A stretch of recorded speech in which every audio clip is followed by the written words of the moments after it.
During the final day of the summer session of the Khasi Hills Autonomous District Council on the 8th of July 2022, a question was posed by the MDC of Mawkyrwat, Carnes Sohshang, on the purchase of land in the area by the council in 2014 during the tenure of Ardent Basaiawmoit as Chief Executive Member of the Khasi. Though no documents or records are available against this purchase, yet a Xeroxed copy of the sales deed obtained by the council in 2015 during the tenure of Pinchngan NCM as CEM reveals the fact that the council had paid a purchase amount of Rs 35,25,039 on land measuring around 11,750.13 square feet. To this, the CEM of the KJDC, Titos Khan, responded by saying that he is aware of the purchase of the particular land and also acknowledged the fact that no documents are available in council records.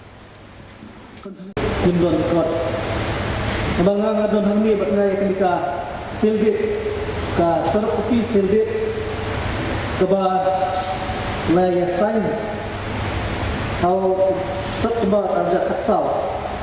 apa dan jom kinong kit, nanget berkilong disyukurun, bak nulis talung doa, bak terus tunda mengkoi nasional ten, bak hantar jom kit, usia baru, bak ada nilai Basaiawmoit, kinong sakhi, Menteri Shillong Jakran, Secretary Executive Committee HADC, but RS Wanyan John Secretary. Tidak mungkin ikut kepada naklian jumlah miliar. Baru semua orang hakimi lapor panisal itu nak isi. Kalau lalu di lek ban karena kursus nak simpor balik ban kamprai no ada kita cakap. But ibu di ban lek kita cakap nak kebentar. Bahawa ketika jaka kanunglong menjadi sampai ke jingunong pihak council kemar katung ke sildet hangni lah pak syai ada siu natung sadong ada siu lot yang pisah kabalong hakador lai pusan lah arpsan aja lai pukandai tingkah kini ketika dor juga do bat kador bat area kalau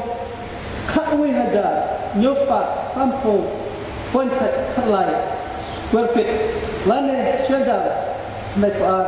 square meters. Hadirin bang simpi kumsiam, bat hadirin bang nilalek ruban peli ketua office sampai ke Mawkyrwat. Kilawan kita rajakan yang kabar kini penduduk yang kita jangan ini kita kepada ke office mereka. Kita jengkeli mereka kalau balai hak itu kepor badon kam bansim sakan goi kata habal ada di boleh kata ba government Mawkyrwat naso kalau kai ke basnolong no ba habaladon kata ka laki ke pisa mentali sim sada goi pak kata ka ba nihapan bu ke agreement hadu ba nihapan ikam ya tinggi hun sebelum kata goi tentang melalui Remi don bok pat bang tip mentah bang don arti di Jakarta apa Mawkyrwat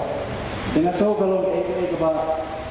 so tenak nak yang ke isi ke mentah bang ihap bantik apa ya kenika cakap kepada Mawkyrwat